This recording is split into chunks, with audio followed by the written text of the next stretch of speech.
everyone, and welcome to our ongoing series of live streams on academic geometry.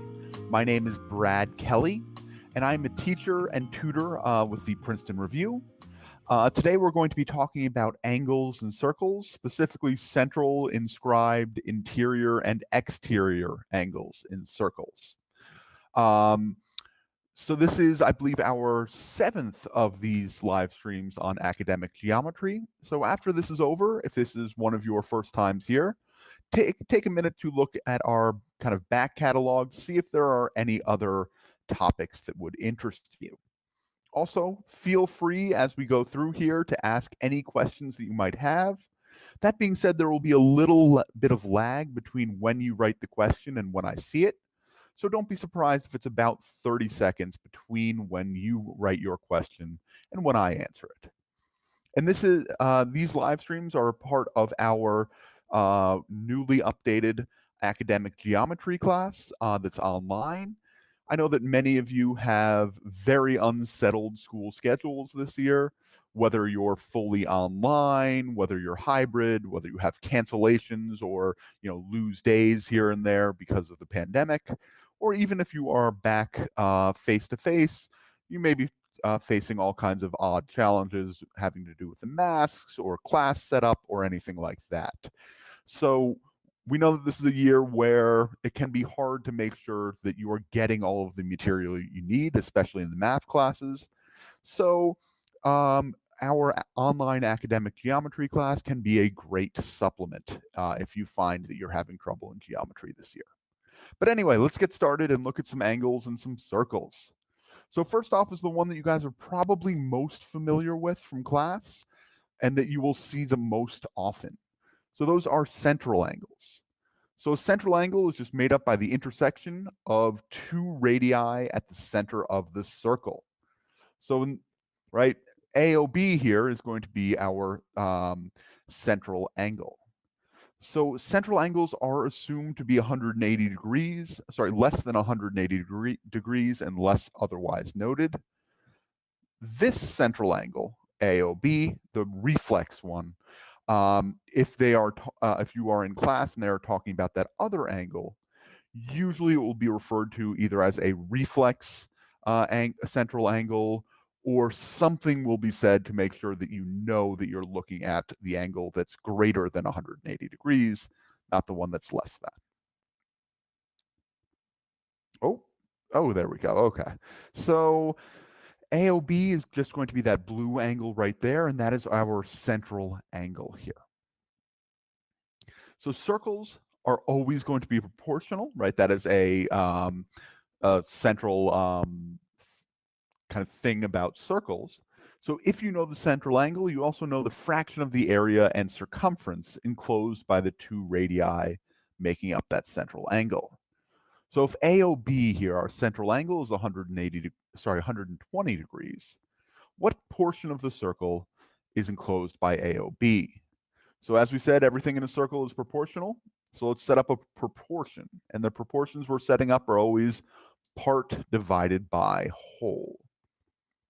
So the total degree measure of a circle is 360. So that's going to be the whole, or our denominator here. So the portion of the circle within that enclosed by that central angle is just going to be 120 over 360, which reduces to 1/3. So 1/3 of that circle is inside of the area bounded by that central angle. As we said, everything in a circle is proportional, and the proportion of the area and the circumference of the enclosed area are all directly related. So the portion of the area enclosed by angle AOB is called a sector. So that's the piece of the area. And the portion of the circumference enclosed by that central angle is called the arc length. So arcs, sectors, and angles are all going to be related to each other by these proportions below. The central angle over 360, right, is equal to the arc length over the circumference, which is also equal to the sector over the area.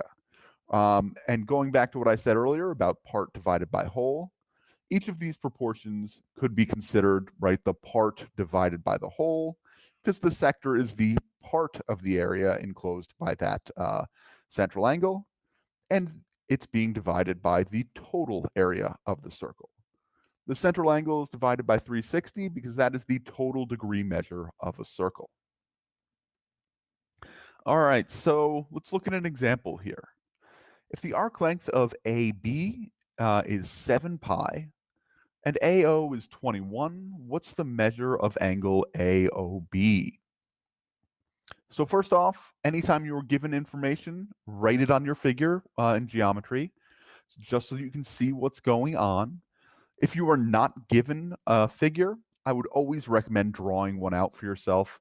Geometry is much, much easier when you can kind of see or visualize what you're doing. So since we're given the arc length is a piece of the circumference. So we need to find the circumference of the whole circle. So formula for the circumference is just 2 pi r or pi d. It doesn't matter which version of the formula you use, they will both get you to the same answer, where r is the radius and d is the diameter, by the way. So we're going to plug in the radius, which is 21, which means that our circumference is going to be 2 times 21 pi, or 42 pi. Now we're setting up our proportion of part divided by whole equals part divided by whole. So the arc length, 7 pi, is divided by the whole circumference, 42 pi, which is going to be equal to the central angle over 360. When we cross multiply and solve here, we'll find that that central angle is going to be 60 degrees. I want to point out something interesting about triangle AOB. Since we know that AO and OB are radii, they have to have the same length, which means that AOB is an isosceles triangle. But when we're dealing with an isosceles triangle, angles opposite equal sides in an isosceles triangle have to be equal, which means that 60 plus 2x has to equal 180, meaning that angles OAB and OBA both must be 60 degrees. So this is actually an equilateral triangle. So I know, for example, that AB is also 21 here. So next, let's move on to inscribed angles, which you will see, but not nearly as much as you will central angles. But it's also maybe one that you've at least come across, even if you aren't totally comfortable with it. So an inscribed angle is one that's made from the intersection of two chords on the circumference of the circle. So a chord is just any straight line connecting 2 points on the circumference of a circle. The diameter is a chord, but not all chords are going to be diameters. So a chord does not necessarily have to go through the center of the circle, but if it does, it is a diameter. And our inscribed angle here is going to be BAC, because that angle is formed where those two chords meet on the circumference of the circle. If those two chords meet in the center of the circle, we are not looking at an inscribed angle. That is a type of angle we will talk about in a few minutes. So the inscribed angle is always going to be half the degree measure of the central angle, right? So BAC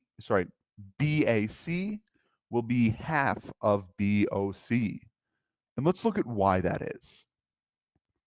So in order to prove that to be true, I need to draw a diameter from point A, where those two chords meet on the circumference of the circle, through the center, right? So AD is a diameter of this circle. So AO, BO, CO, and DO are all radii, which means they are all of equal length. By definition, every radius in a circle is of the same length. And triangles AOB and AOC must be isosceles, right? We just showed that because AO and BO are the same length, AO and CO are the same length. So those are isosceles triangles. That being said, these triangles are not necessarily congruent, even though they have two equal angles. Remember, in order to prove that these two angles were congruent, we would need to know, for example, that either AOB equals AOC, or side AB equals side AC. So side, side, side, or side angle side would be required for us to prove that these two triangles are actually congruent. So we don't know whether or not they're congruent. So that means that OAB equals OBA and OAC equals OCA, right? Because isosceles triangles have two equal sides and two equal angles that are opposite of those equal sides. And just to make things a little bit easier here, I'm going to call OAB and OBA X and OAC and OCA Y, just so that you guys don't have to kind of try and figure out which angle I am talking about as we go through. So since the sum of the interior angles of a triangle is 180, we know that x plus AOB, that remaining angle in the triangle, must add up to 180, or that means that BOA equals 180 minus 2x. We can do the same thing in a triangle AOC to find that COA equals 180 minus 2y. If you are a little bit rusty on interior angles and triangles or interior angles of polygons in general, that was one of the recent live streams that we've done for geometry. So if you wanted to review that, that might not be a bad place to look after we are done here today. So since BOD and DOC are supplementary to BOA and COA respectively, that means BOD has to be 2x, right? And COD has to be 2y, right? Because 2x plus 180 minus 2x will be 180. And the degree measure of the straight line AD must be 180 degrees. And then we know that BOC, that larger central angle, must be equal to 2x plus 2y, right? Because we're just putting the two pieces of the angle together. Or we could factor that out to make it into 2 times the quantity x plus y. And we also know that our inscribed angle, BAC, is equal to x plus y for the same reason that BOC was equal to 2x plus 2y. So substituting here, right? So BAC equals x plus y, so we can substitute it for x plus y to find that angle BAC is twice, angle BOC is twice angle BAC. So we have just proven that an inscribed angle has half the degree measure as its related central angle. So if the area of sector BOC is 4 pi and OC equals 4, what's the measure of angle BAC? So first, label your information. Then we're going to find the area of the circle because we're talking about sectors. So the formula for the area of a circle is pi r squared. Then we're going to plug in 4 to find that A equals 4 squared times pi, or 16 pi. Now we're just going to set up our proportion. So part over whole, the sector over the area, would be 4 pi over 16 pi is equal to the central angle over 360. So if we cross multiply and solve, we will find that the central angle is 90 degrees. But we're not done. We're trying to solve for BAC. Since the central angle is twice the inscribed angle, BAC is just going to be half of 90, or 45. So there's one other interesting class of inscribed angles, which would be when you have an inscribed angle where the chords both meet the circumference at both sides of the diameter of the circle, right? So here AOC is our diameter, and AB and BC make up our inscribed angle. So when that happens, when we have the diameter as kind of the third side of this triangle for an inscribed angle, the inscribed angle must be a right angle. So this makes sense when you think about it, because angle AOC here is just 180 degrees. So angle ABC should be half of that, right? Angle AOC is 180 degrees because it's a straight line. So the interesting thing that this means is that anytime you have an inscribed triangle in a circle that has a diameter as one of its sides, it must be a right triangle, and that diameter is your hypotenuse. So what's the area of the triangle if ABC? If BC equals 12 and the circumference of the circle O is 13 pi. So first, always write out any of your given information on the figure, right? So we're going to write 12 on there. Then we're going to find the length of the diameter using the circumference as 2 pi r or pi d. Since we only care about the diameter, let's go with pi d here to find that AC is 13. But now we have a right triangle and we know two sides of that right triangle, so we can just use the Pythagorean theorem. Remember, the Pythagorean theorem is a squared plus b squared equals c squared, where a and b are the legs and c is the hypotenuse. If you want a comprehensive review of the Pythagorean theorem, that is also one of our past live streams, so feel free to check that out if you have some time. So AB squared is just going to equal 12 squared, AB squared plus 12 squared is just going to equal 13 squared, which means when we solve that, AB is going to end up equaling 5. For those of you who remember your Pythagorean triples, you could have actually just skipped right to knowing that that was 5 because this is a 5, 12, 13 triangle. Now, right, we have our formula for the area of a triangle, which is 1/2 times the base times the height. So we can plug in 5 and 12 for the base and height to find that our area is 1/2 times 12 times 5, or 1/2 of 60, or 30. By the way, it does not matter whether 5 or 12 is the base or the height. Either way, the math will end up working out the same way. The only important thing is 13 is not your height here, because the height and the base of a triangle must meet in a right angle. So let's talk about interior angles.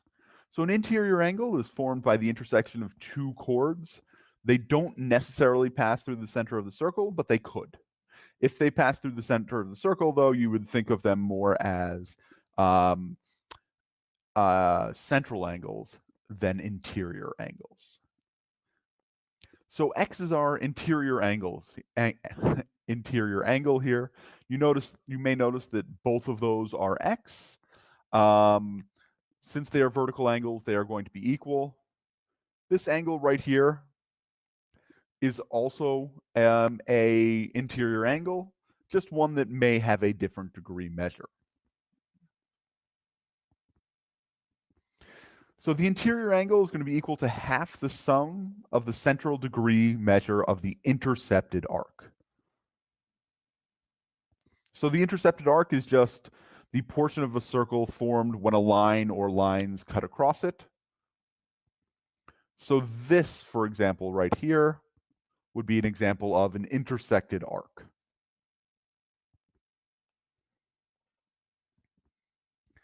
So A and B here are the pieces of the intercepted arc, and the degree measure of that central angle that's related to the intercepted arc would be A degrees here, marked by those two blue lines that I drew in to show the central angle. B degrees would be associated with the intercepted arc B, and that is our central angle, set off by those lovely two yellow lines. I know this gets a little bit confusing looking, But let's look at a problem and practice this. Oh, wait, sorry. So in this case, x degrees is going to equal 1/2 times a degrees plus b degrees. And right, because the degree measure of those interior angles is equal to half the sum of the central angle degree measures of the intercepted arcs. So if AB makes up 1/3 of the circumference of the circle, and CD makes up 1/4 of the circumference of the circle, what is the degree measure of X? So let's check this out. So since circles are going to be proportional, and AB is 1/3 of the circumference, that means it's also 1/3 of the degree measure, or 120 degrees. CD is going to be 1/4 of the degree measure, or 90 degrees. So the interior angle is just going to be equal to half the sum of those two degree measures. So X is just going to be 1/2 times the sum of 120 plus 90, or 1/2 of 210. So X is 105. So lastly, we have exterior angles. So an exterior angle is going to be formed by two line segments that intersect outside of the circle and pass through the circumference of the circle at least once. So you could theoretically have an exterior angle where one of the lines was tangent to the circle. So remember, a line tangent to a circle is just a line that intersects the circle at only one point. A good example here would be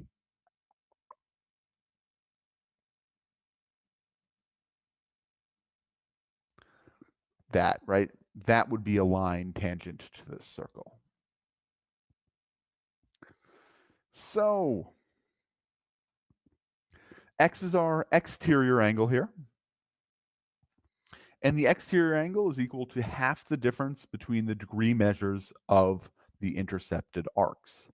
So interior angles is going to be the sum, half of the sum, I'm sorry. Exterior angles, half of the difference. Oh, there it goes, okay. So in this case, X degrees is just going to equal 1/2 of the difference between A and B degrees. So let's look at this in a problem here.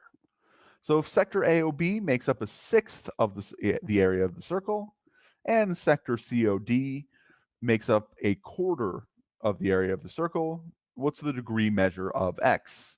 So this time we have sector instead of circumference, but that really is going to make no difference here. So right, because it's still all proportional, whether it's sector, circumference, or central angle. So since circles are proportional, right, once again, sector AOB makes up 1/4 of the area, then it's going to make up a 1/6 of the area. It's going to make up 1/6 of the degree measure, which is 60. And sector COD is 90 again, because I like 90-degree angles.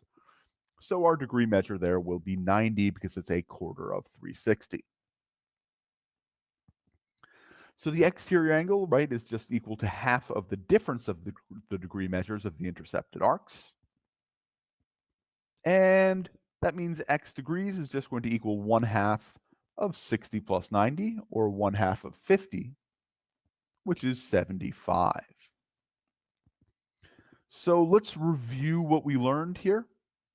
The central angle is just going to be an angle made by the intersection of two radii at the center of the circle. Arc sectors and central angles are all going to be proportional. If you're trying to solve for an arc or a sector or a central angle, you're just going to set up proportions where the parts, arc, sector, or central angle, are divided by the whole circumference area, or 360 degrees, respectively.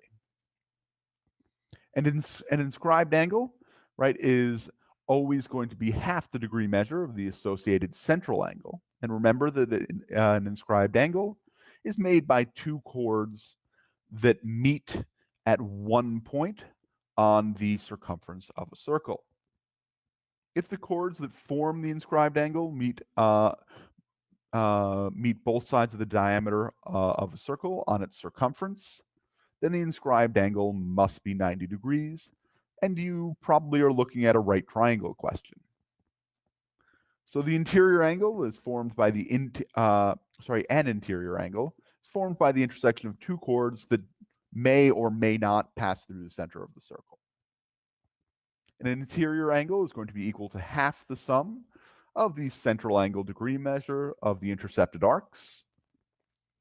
And the intercepted arc is just the portion of the circle formed when a line or lines cut across it. And an exterior angle is formed by two line segments that intersect outside of the circle and pass through the circumference of the circle at least once. And lastly, that exterior angle is equal to half the difference between the degree measures of the intercepted arcs. Okay, so congratulations. If you know this, you will never see a problem with angles in a circle that will give you any problems at all. You have officially mastered circle angles. So if you guys have any questions, feel free to ask. If not, and you want to stick around, I've got a little bit of a brain teaser for you guys. How many of each type of angle that we talked about today can you find in this figure, right? So that would be central, central, inscribed, interior, or exterior. And for the central angles, we're only going to count ones that are less than 180 degrees. I think I counted like 8, if I remember right. But so yeah, have some fun looking at those, and I will stick around in case anyone has any questions. But if you don't have any questions and it's time to go and you're going to head out, in 2 weeks we will be here again, and we will be talking about cones and pyramids. All right, so thank you for coming, everyone.